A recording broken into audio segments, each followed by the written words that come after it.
Hi, what's up guys? Gian here of Gadget Pilipinas. Welcome back dito sa ating channel.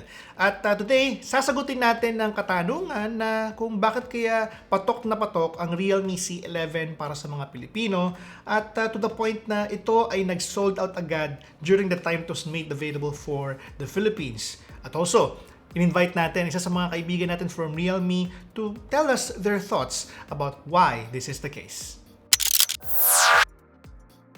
Fresh from Eman's unboxing and first impressions, makikita niyo yan doon sa ating Facebook page at facebook.com/gadgetpilipinas. Pag-uusapan natin kung ano yung mga bagay na in a way ay naging reason kung bakit siya naging patok para sa mga Pilipino. For those of you who actually bought the Realme C11 during the time it was made available, please let us know or sound off in the comment section down below if isa kayo sa mga yon. We also invited someone, Miss Austine Huang, to tell us her thoughts kung bakit kaya sa tingin nila ay naging patok nga itong produktong ito para sa ating mga Pinoy. Siyempre, quick specs run lamang tayo ng Realme C11. Realme C11 is powered by the new Helio G35 SoC, and I think it's one of the first phones to have this kind of SoC here in the Philippines. At meron din ito na 2 GB of RAM with 32 GB of storage and a high capacity of 5,000 mAh. Meron din ito na display na 6.5 na IPS HD Plus display with Realme UI that sits on top of Android operating system. The phone also comes in 2 colors. We have mint green and also saka si pepper gray. Siyempre, alam niyo yung mga bagay na yan because Eman actually talked about these things in his first impressions, which you can find as well on our Facebook page. Link is in the description down below. You can also find Eman's review of the C11 on our website at Gadget Pilipinas. Sa panahon ngayon, alam naman natin na karamihan sa mga eskwelahan, if not all of the schools, nagsimula na sila ng school year.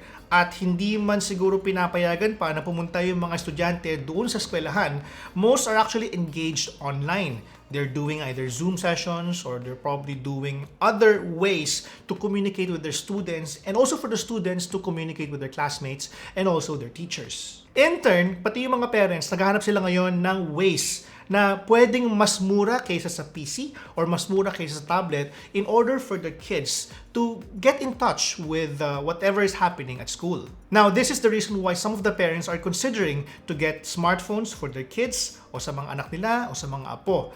Kasi ito yung mura at in a way ay hindi naman nasa-sacrifice yung quality of whatever they're getting. Now, this great shift is one of the reasons why some parents are considering or wildly considering to get smartphones to their kids rather than investing on more expensive devices or gadgets. $4,990 for a smartphone is, I believe, the right price for parents na bilhin para sa kanilang mga anak, especially yung mga anak nila would need to always communicate with their classmates and teachers while they're doing online learning. Ako naman guys, parent din naman ako. I'm a father of 2 kids. And some of you would probably agree with me na hindi rin naman tama na the whole day, whole 8 hours nakatutok yung anak mo sa laptop. I think sometimes it would be best to always have an alternative. And for those of you na hindi naman kaya maka-afford ng laptop agad, settling with a smartphone is just right, especially if the reason for having one or doing so is to just really communicate, knowing what's new, what the assignment would be, having or engaging with Zoom call sessions with their teachers and classmates. Sapat na kadalasan for some parents ang $4,990 na smartphone for their kids. Now, if you want to know how I am controlling my kids in terms of their screen time, I have a separate video or article which you can find on the card just on the upper left side, your upper right. Siyempre, hindi naman ako yung tipong magulang na magsasabi na yung Realme C11 is only made for study. Hindi yan po pwede for gaming. Hindi naman. Siyempre, we have to be mindful na yung anak natin dapat tutok sa pag-aaral during the time na sila nag-aaral and they deserve time to play.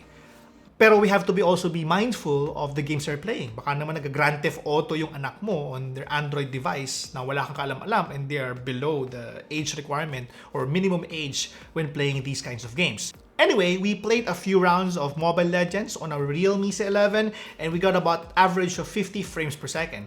In the case of those people who actually bought the retail unit of the Realme C11, You probably got the ones with a 2 gig of RAM, so you're probably getting about 30 to 40 frames per second na average. So, just to give you guys a context of that. So guys, kapag may telepono na patok sa gaming, patok din siya sa online learning, and you get a good price of $4,990, these are the reasons why pumapatok ang ganitong klaseng telepono para sa atin. Siyempre, yung sa akin ay consumer perspective. But I also wanted to know kung ano kaya yung sa tingin ng mga kaibigan natin from Realme, yung reason kung bakit patok ang teleponong ito para sa mga Pilipino. I asked my friend, the VP for Marketing ng Realme, si Miss Austine Huang, about her thoughts. And this is what she said. That's a nice question, Jian. Thanks for asking that. I'm glad that our efforts for the Realme C11 are recognized. But what's more important to me is that how we empower our consumer at this right time. Because we always strive to give the best value in Realme with every device. But more than the value is the purpose. We believe that given this current, working from home and the online schooling setup, the growing need for e-learning devices and the demand for a affordable but, powerful digital companion is the key to the success of C11. We give people outstanding battery, a large 6.5-inch display, and a capable processor for multitasking such as watching videos, online conferences, and reading materials and more. Another factor why I think C11 is a big hit is because of our community. Our growing community is happy and satisfied.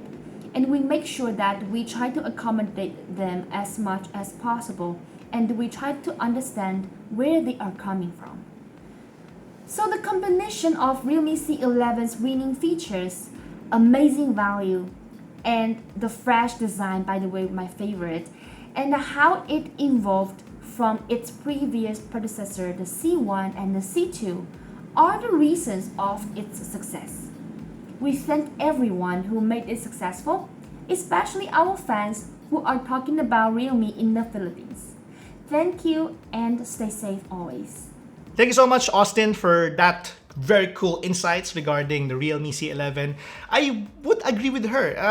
And to add to that, this phone is not actually anymore just seen as a gaming or an online learning device. This is more of like a communication device.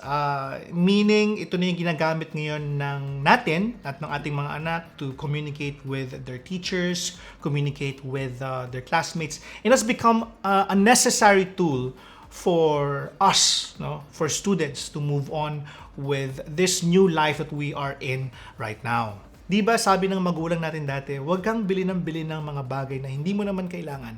Well, totoo yun. Even until now, and it is the same thing that I've been imparting to my kids.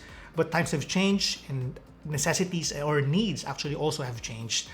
And this is the very reason why some Filipinos are considering to get smartphones, laptops, or building their own PCs as their new ways of coping up with the demands of time.